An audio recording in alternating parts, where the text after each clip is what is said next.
Matius pasal 25 ayat 14 hingga ayat ke-30. Bila sudah mendapatkan, kita membacakannya dengan cara bersaut-sautan. Saya harap karena ayat ini cukup panjang, ketika kita membacakannya kita meresapi apa cerita dari perumpamaan Yesus ini, sehingga itu membantu kita untuk mengerti kehendak Tuhan di dalam firman-Nya. Kita mulai ya, perumpamaan tentang talenta. Sebab hal kerajaan sorga sama seperti seorang yang mau bepergian ke luar negeri, yang memanggil hamba-hambanya dan mempercayakan hartanya kepada mereka. Yang seorang diberikannya 5 talenta, yang seorang lagi 2, dan yang seorang lagi 1, masing-masing menurut kesakuannya, lalu ia berangkat. Segera pergilah hamba yang menerima 5 talenta itu. Ia menjalankan uang itu lalu beroleh laba 5 talenta. Hamba yang menerima 2 talenta itu pun berbuat demikian juga dan berlaba 2 talenta. Tetapi hamba yang menerima 1 talenta itu pergi dan menggali lubang di dalam tanah, lalu menyembunyikan uang tuannya. Lama sesudah itu pulanglah tuan hamba itu, lalu mengadakan perhitungan dengan mereka. Hamba yang menerima 5 talenta itu datang dan ia membawa laba 5 talenta. Katanya, Tuan, 5 talenta Tuan percayakan kepadaku. Lihat, aku telah beroleh laba 5 talenta. Maka kata tuannya itu kepadanya, baik sekali perbuatanmu itu, hai hambaku yang baik dan setia. Engkau telah setia dalam perkara kecil, aku akan memberikan kepadamu tanggung jawab dalam perkara yang besar. Masuklah dan duduklah dalam kebahagiaan Tuhan. Lalu datanglah hamba yang menerima 2 talenta itu, katanya, Tuan, 2 talenta Tuan percayakan kepadaku. Lihat, aku telah beroleh laba 2 talenta. Maka kata tuannya itu kepadanya, baik sekali perbuatanmu itu, hai hambaku yang baik dan setia. Engkau telah setia memikul tanggung jawab dalam perkara yang kecil. Aku akan memberikan kepadamu tanggung jawab dalam perkara yang besar. Masuklah dan duduklah dalam kebahagiaan Tuhan. Kini datanglah juga hamba yang menerima 1 talenta itu dan berkata, Tuan, aku tahu bahwa Tuan adalah manusia yang kejam, yang menuai di tempat di mana Tuan tidak menabur, dan yang memungut dari tempat di mana Tuan tidak menanam. Karena itu aku takut dan pergi menyembunyikan talenta Tuan itu di dalam tanah.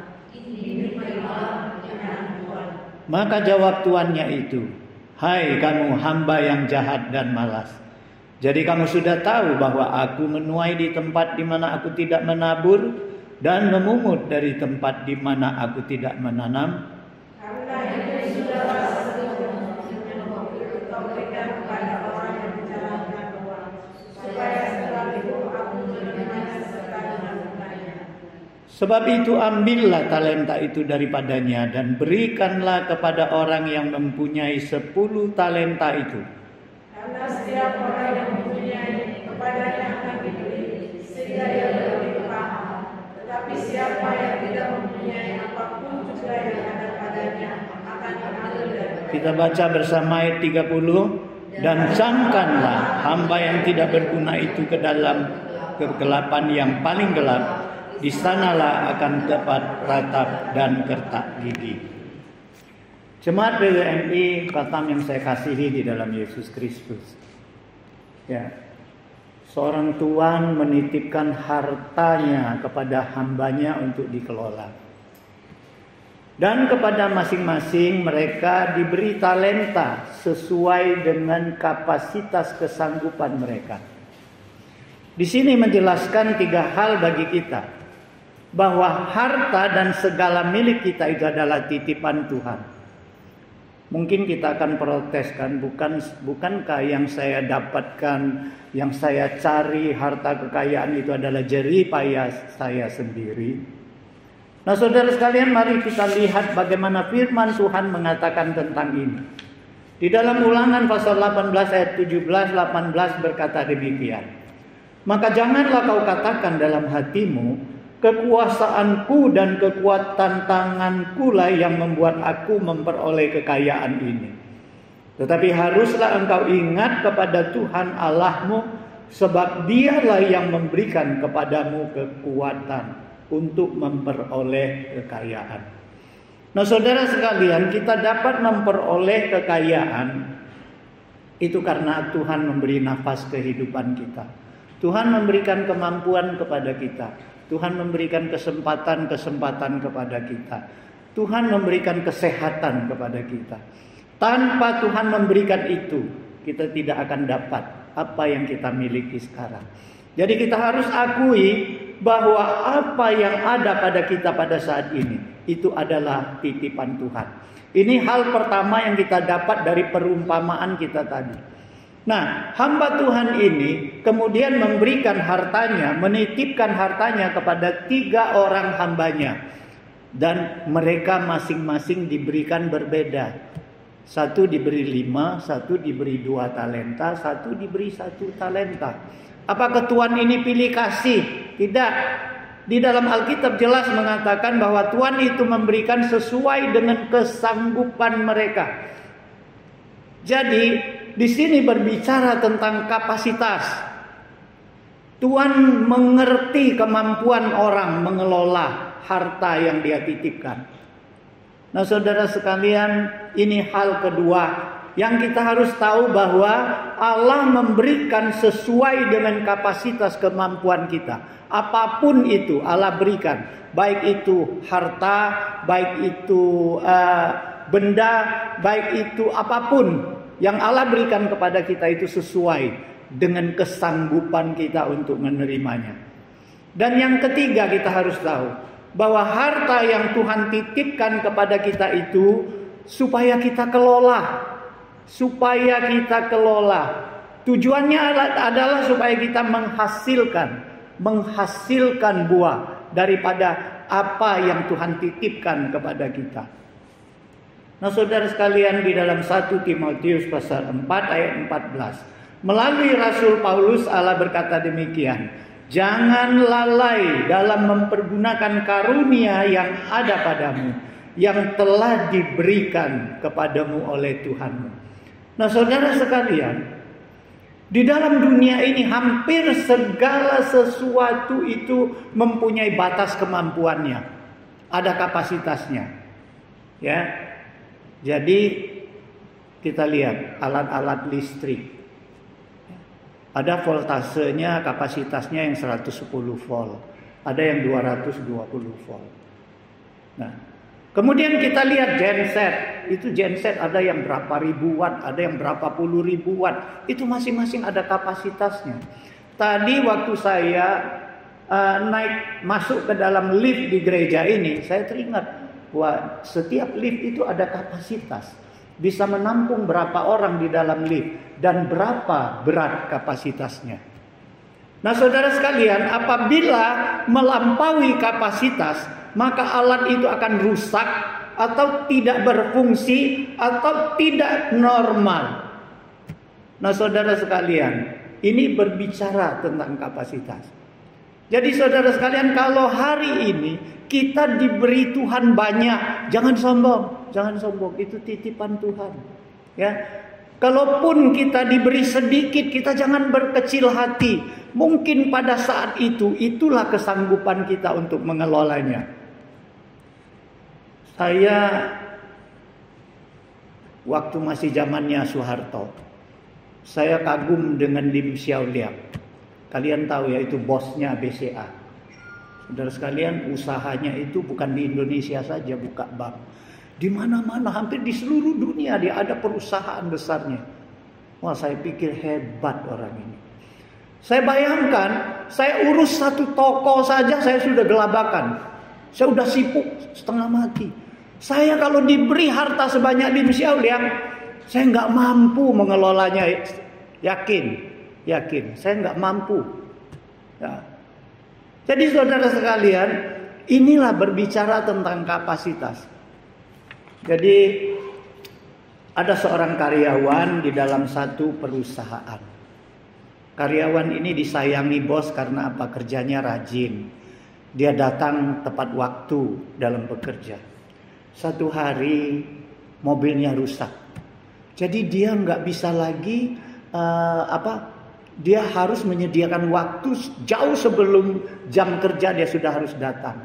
Jadi bos ini saking sayang kepadanya, dipinjamkanlah mobil dari bos ini. Bos ini kita tahu ya, bos kaya, dia punya mobil banyak. Dia pinjamkan sebuah mobil Mercedes. Wah, karyawan ini bukan main senang hatinya. Bangga dia dipinjami bos mobil Mercedes. Pulang ke rumah, pokoknya dalam beberapa hari itu dia ajak keluarganya, dia keliling kota. Wah, menikmati naik mobil Mercedes. Tibalah saat mengisi bahan bakar. Wah, dia baru tahu bahan bakar yang harus dia keluarkan uang itu 4 kali lipat dari dia isi bahan bakar mobilnya. Wah, bingung dia. Bukan sampai di situ, celakanya mobilnya tiba-tiba macet di jalan, harus diderek ke bengkel. Masuk ke bengkel, dicek bahwa ada satu komponen harus diganti dari mobil itu. Komponen itu jutaan rupiah. Waduh, dia saat itu baru sadar. Untuk memiliki mobil sejenis Mercedes belum waktunya dia. Karena kapasitas ekonominya belum cukup besar untuk memiliki mobil sejenis Mercedes. Nah, saudara sekalian, uniknya kita sebagai anak-anak Tuhan, kita seringkali rindu berkat Tuhan yang besar. Kita rindu berkat Tuhan yang besar, tapi kapasitas kita kecil. Ya, saya umpamakan saja, Tuhan mau kasih berkat yang besar, 1 drum, tapi wadah kita cuma ember. Wah, nggak mampu kita tampung 1 drum berkat Tuhan itu. Ya, kalaupun Tuhan benar-benar kasih berkat yang 1 drum, maka berkat itu bukan jadi berkat bagi kita. Itu kadang-kadang jadi bumerang bagi kita. Saudara sekalian, bukankah kita sering membaca di dalam koran maupun kita nonton di TV, mungkin kita baca di buku, di mana keluarga yang tadinya damai, sejahtera, yang aman-aman, keluarga yang sederhana, yang hidup rukun, suaminya mantap di rumah kalau pulang dari kantor, istrinya juga urus keluarga dengan baik dan anak-anak terurus dengan baik, anak-anak juga belajar di rumah dengan tekun. Nah, tiba-tiba mereka ngejut kaya. Wah, suaminya keluyuran di luar alasan pergaulan. Akhirnya selingkuh di luar. Istrinya karena duitnya banyak, wah, dia kumpul dengan ibu-ibu yang pembesar-pembesar, mereka arisan di situ, anaknya terbengkelai di rumah. Anak-anak karena duitnya banyak, nggak betah di rumah, nggak ada kasih sayang. Mereka keluar, pergaulan bebas, sehingga mereka kena narkoba dan pergaulan yang bebas. Jadi berkat yang besar bukan menjadi berkat yang mereka nikmati, tapi justru menjadi bumerang bagi keluarga mereka. Jadi dari sini kita tahu bahwa berkat yang besar harus dibarengi dengan kapasitas yang besar. Kita ingin berkat besar daripada Tuhan, besarkan kapasitas kita supaya kita bisa menampung berkat besar daripada Tuhan itu. Suatu kali seorang pendeta waktu khotbah kepada jemaatnya. Kebetulan jemaatnya ini anggota P2. Pria-pria. Ya, pria-pria biasanya kan pengusaha-pengusaha aja. Nah, pendeta ini bertanya. Saya mau tanya kepada kalian. Kalau satu hari Tuhan berikan berkat 10 juta kepada kalian, kalian beri perpuluhan kepada Tuhan berapa? Oh, jawabnya cepat. 1 juta pendeta, katanya. Suaranya keras lagi. Jadi pendeta bilang, kalau satu hari Tuhan berikan 10 miliar keuntungan penghasilanmu, berapa kalian berikan perpuluhan kepada Tuhan? Jawabnya pelan. Nggak ada orang jawab.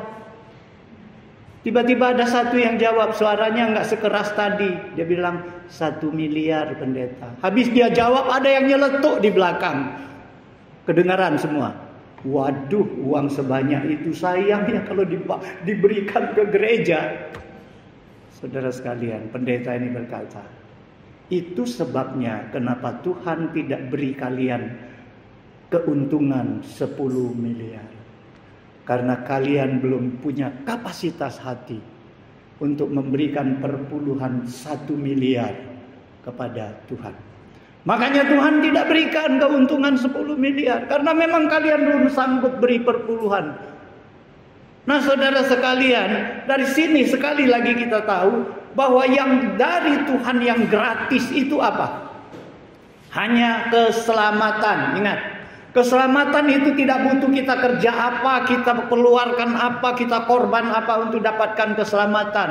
Keselamatan itu adalah cuma-cuma, adalah gratis, adalah anugerah yang diberikan Tuhan. Tetapi janji-janji Tuhan yang lain ada konsekuensinya, ada hal yang harus kita kerjakan, ada tanggung jawab yang harus kita lakukan. Contohnya, Yesus katakan, "Hai kamu yang berbeban, yang letih lesu dan berbeban berat, datanglah kepadaku, maka aku akan berikan kelegaan kepadamu." Tuhan mau berikan janji kelegaan kepada kita, tapi syaratnya apa? Datanglah kepadaku. Kalau nggak datang, nggak ada kelegaan itu. Pikul sendiri bebannya. Itu janji Tuhan. Kalau kau mau diampuni, ampunilah dulu.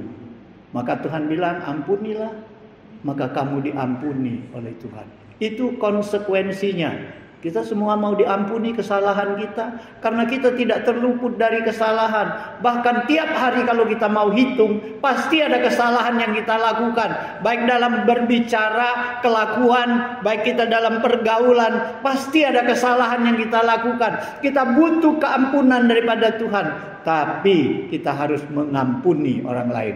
Itu konsekuensinya.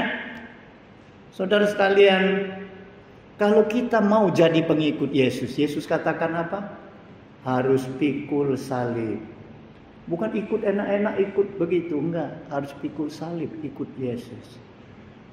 Kenapa harus pikul salib? Karena luar biasa orang yang mengikut Yesus itu diberkati. Tapi dia harus pikul salib.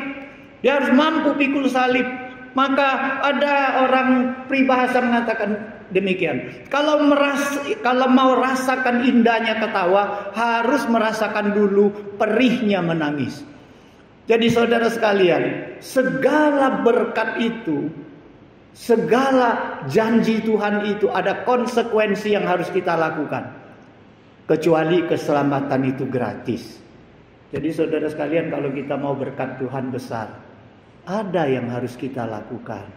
Besarkan kapasitas kita. Ada sebuah jemaat. Jemaat ini masih kecil. Gerejanya masih kecil. Waktu gerejanya, jemaatnya belum banyak, hamba Tuhannya itu melayani jemaat, sangat telaten. Karena apa? Begitu ada jemaat sakit, dibesuk, didoakan. Begitu jemaat ada masalah, ya mau sharing dengan pendeta, kapanpun boleh. Mau siang, mau malam, mau tengah malam, masih dilayani. Kapan saatnya butuh, dilayani. Kalau ada jemaat yang sudah beberapa kali nggak datang ibadah, itu langsung dikunjungi oleh hamba Tuhannya. Langsung dibesuk. Saudara sekalian, jemaat ini berdoa agar gerejanya, jemaatnya bertumbuh. Akhirnya Tuhan dengar doa mereka. Gereja itu bertumbuh. Jemaatnya makin banyak, gerejanya penuh. Nggak muat lagi. Jadi majelis gereja putuskan, rombak gereja, bangun yang lebih besar. Saudara sekalian, gereja sudah besar, jemaat sudah banyak. Nah, masalah timbul. Tadinya seminggu sekali jemaat dikunjungi. Sekarang ada jemaat yang setengah tahun belum pernah dikunjungi oleh pendetanya. Wah, mulailah menggerutu di situ. Nah, ada jemaat yang tidak ibadah. Wah, kayaknya dibiarkan. Berbulan-bulan nggak ada kunjungan, nggak ada perhatian kayaknya. Ya, Kalau ada jemaat bermasalah, telepon pendeta, aku mau konseling. Pendeta bilang boleh, susun waktu dulu. Nanti saya atur jadwal dulu. Kapan sempat, baru bisa ketemu kita. Nah saudara sekalian, lantas banyak jemaat mulai menggerutu. Pendeta sekarang sombong ya, udah males. Nggak seperti dulu. Kunjungan rajin, besuknya, perhatiannya dengan jemaat. Sekarang enggak jemaat. Ya. Hamba Tuhannya udah sombong, udah males. Nah saudara sekalian, ini cirinya apa? Mereka mau gereja bertumbuh, mau gereja berkembang, sudah diberikan Tuhan, bukan jadi berkat bagi gereja itu, justru penuh dengan keluhan, penuh dengan gerutu, penuh dengan konflik akhirnya terjadi. Saudara sekalian, ini tandanya apa? Kapasitas hati dan pengertian daripada jemaat tidak pernah membesar. Jemaat itu dulu mau dikunjungi, mau diperhatikan. Jemaat sudah jadi besar, masih seperti dulu. Mau diayomi, mau diberkati, mau diperhatikan, kalau tidak menggerutu. Enggak pernah besar kapasitas kerohaniannya. Masih seperti dulu. Kalau dulu merengek-rengek terus, sekarang masih merengek-rengek terus. Ya, ngoceh terus. Ya, kalau dulu mau diperhatikan, sekarang tetap mau diperhatikan. Padahal harusnya mereka sudah membagi beban pendeta. Besuk orang lain. Tadinya dibesuk pendeta, sekarang udah dewasa imannya. Gereja udah banyak jemaatnya. Sekarang bantulah, bentuk tim besuk. Kita besuk juga jemaat. Nah, bagi beban, ini kapasitasnya tidak membesar. Masih seperti dulu, pendetanya juga nggak membesar kapasitasnya. Kalau pendeta dulu bisa melayani santai-santai, sekarang jemaat sudah ribuan, masih santai-santai deh. Ya, masih santai-santai. Ya.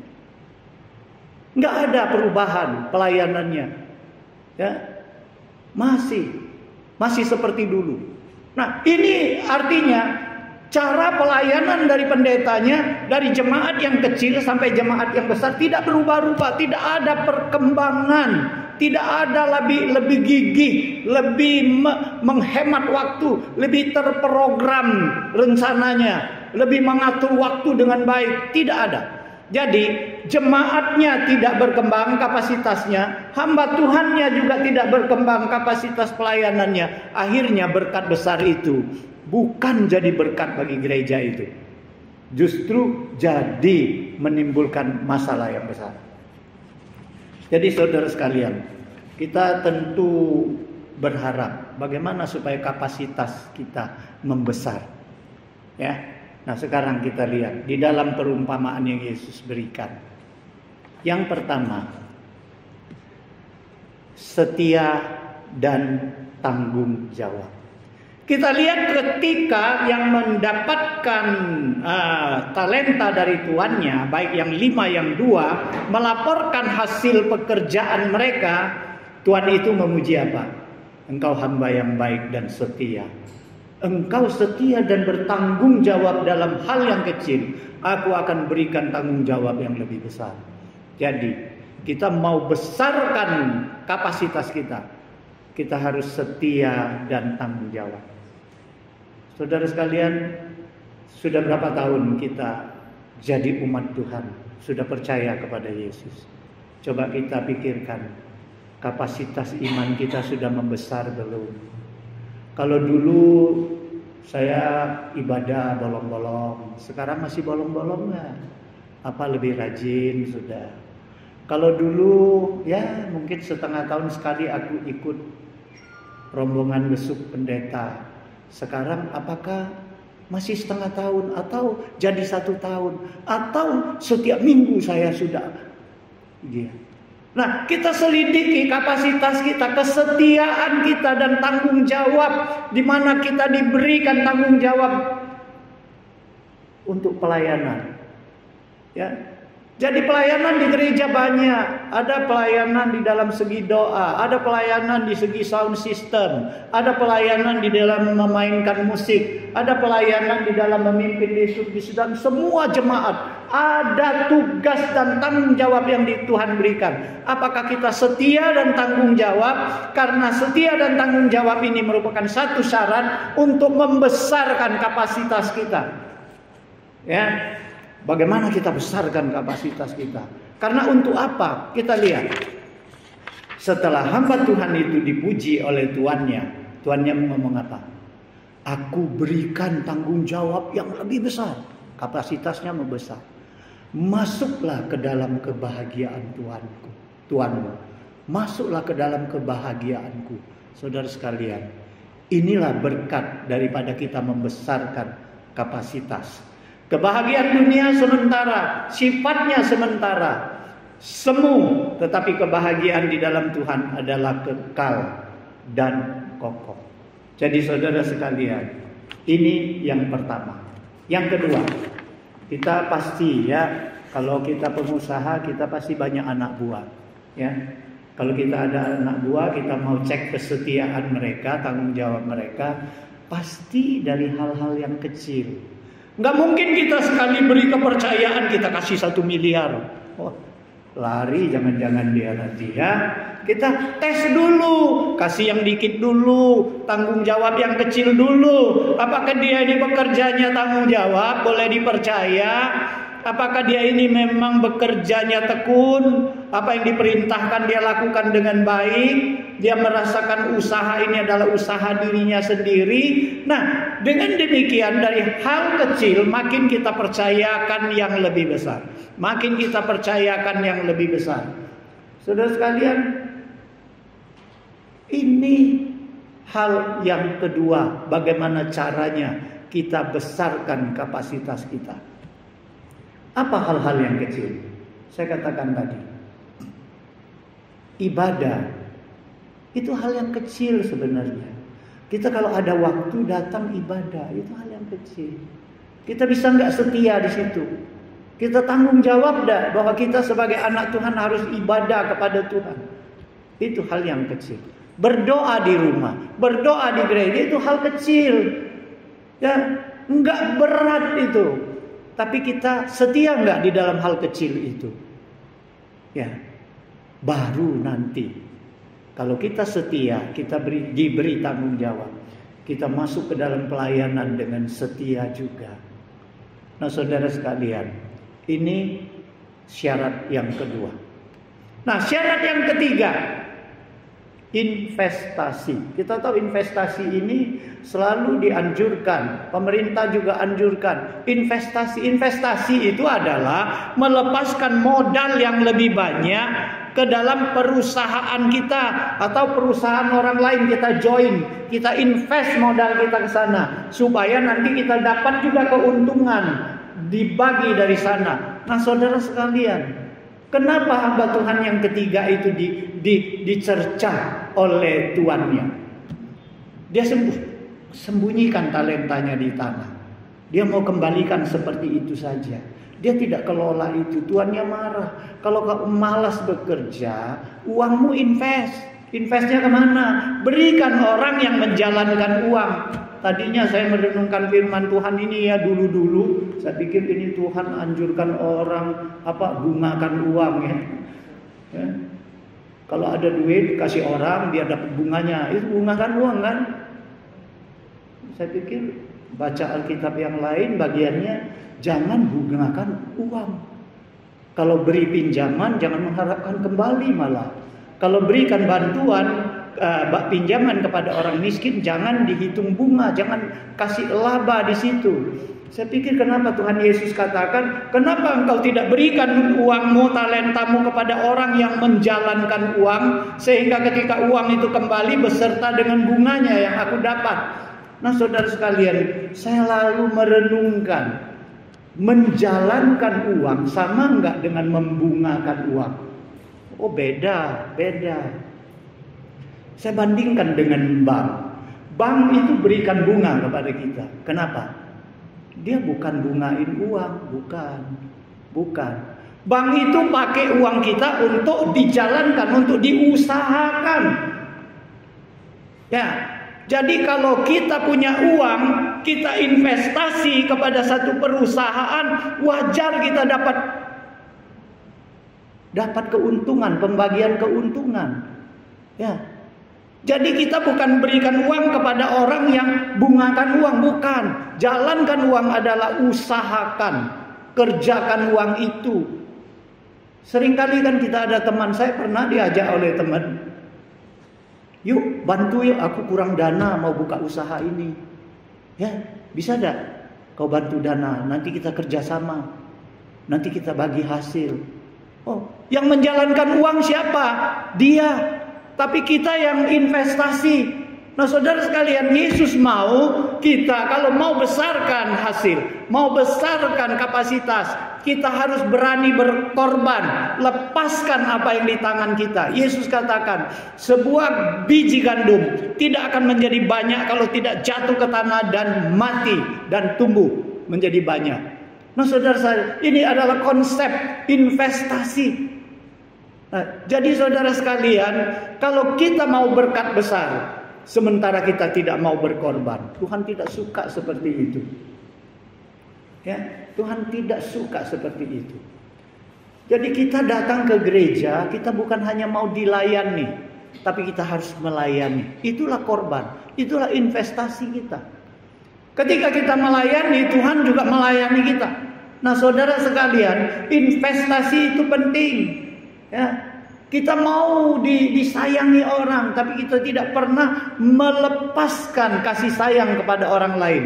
Kita jangan harap kita dapatkan kasih sayang daripada orang lain. Jadi saudara sekalian, ini ada kata-kata bijak. Kita dapat menghitung biji di dalam sebuah apel. Kita setuju ya? Kalau kita mau tahu apel ini ada berapa bijinya, kita belah, kita keluarin bijinya satu-satu, kita hitung. Tapi kita tidak pernah bisa menghitung ada berapa apel di dalam satu biji apel itu. Karena apa?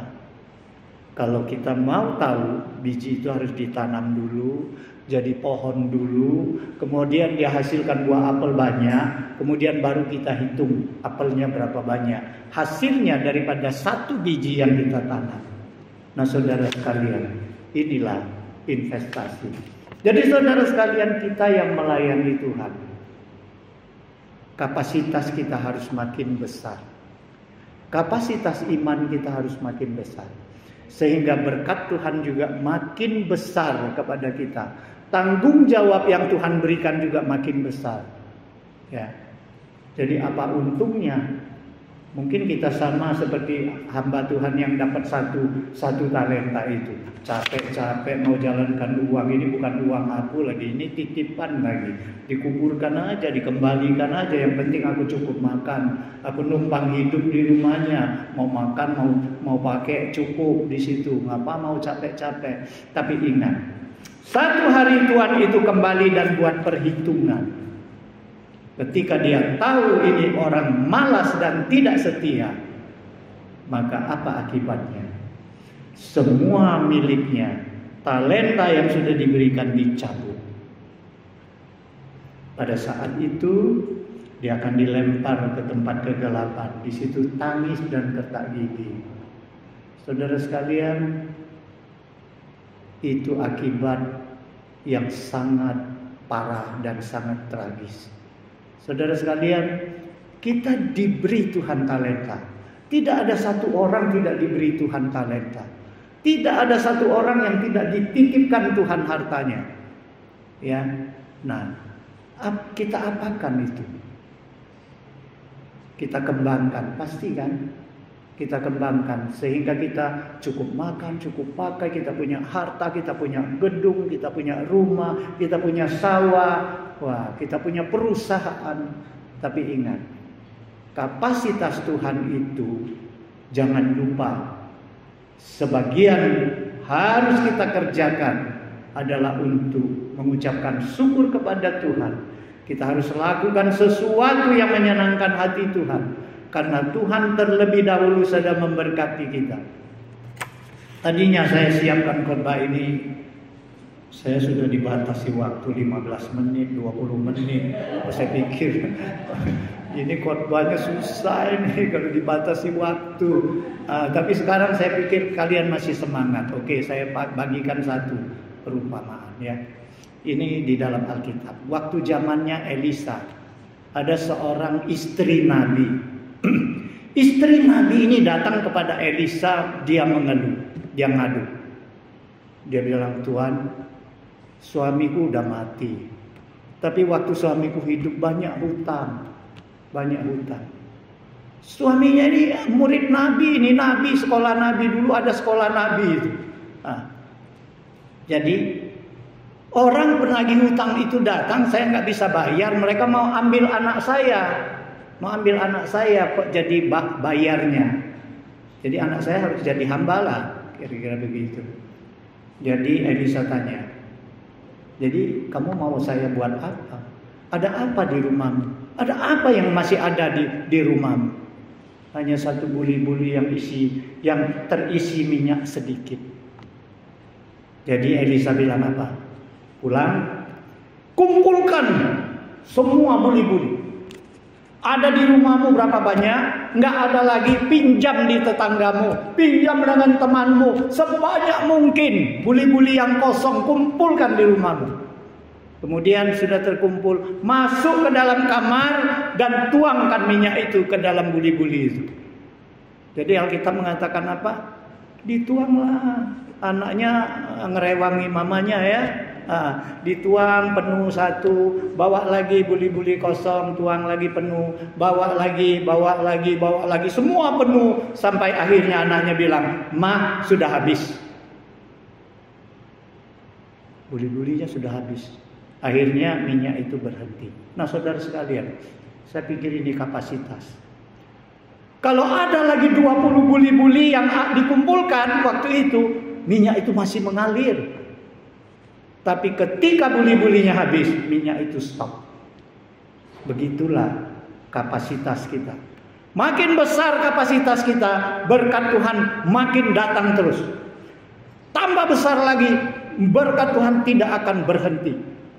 Nah, mau nggak kita besarkan kapasitas? Atau kita mau seperti ini terus? Mau nggak kita makin dipakai Tuhan untuk kemuliaannya? Atau kita jadi jemaat biasa-biasa aja, yang penting datang, dilayani, habis ibadah kita pulang. Ya. Ini tergantung pilihan kita. Jadi firman Tuhan hari ini dengan tema hukum kapasitas, supaya kita tahu bahwa kita ingin berkat besar daripada Tuhan, kita harus besarkan kapasitas kita sehingga kita mampu menerima, menampung berkat Tuhan yang besar. Mari kita berdoa. Bapa di surga, kami bersyukur untuk firman-Mu. Kami mohon Tuhan, walaupun firman-Mu sudah berhenti, Roh-Mu tetap bekerja di dalam hati kami, memberikan motivasi, memberikan kekuatan, memberikan kesediaan hati kami untuk membesarkan kapasitas kami. Karena Engkau menciptakan kami berbeda. Engkau memberikan berkat-Mu, Engkau memberikan harta kekayaan-Mu, Engkau memberikan semua talenta-Mu sesuai dengan kesanggupan kami. Kami rindu Tuhan, kesanggupan kami untuk menerima tugas, tanggung jawab serta berkat-Mu lebih besar daripada dulu. Oleh sebab itu beri kami tekad Tuhan, supaya kami setia dan tanggung jawab di dalam tugas-tugas, baik tugas rumah tangga maupun tugas di dalam gereja. Kami setia mulai dari masalah kecil, dari hal-hal kecil, supaya Tuhan berikan kami tugas yang makin besar. Tuhan, sebagaimana Engkau melalui Nabi Yesaya mengatakan, melebarlah ke kanan dan ke kiri, supaya Engkau memenuhi seluruh bangsa dan negara, supaya Engkau perlebar kemah-Mu, pancangkan kokoh patok-patok-Mu, supaya kami akan penuhi kemuliaan Tuhan bagi orang-orang yang ada di sekitar kami. Terima kasih Tuhan, kami serahkan semua jemaat PWMI khususnya di Batam ini. Berkati mereka di dalam segala segi kehidupan mereka, agar mereka senantiasa setia di dalam Tuhan dan diberkati di dalam Tuhan. Mereka selalu tanggung jawab, setia di dalam pekerjaan-Mu. Mereka selalu bersatu di dalam Tuhan demi kemuliaan-Mu. Terima kasih Tuhan, di dalam Yesus Kristus kami berdoa. Amin.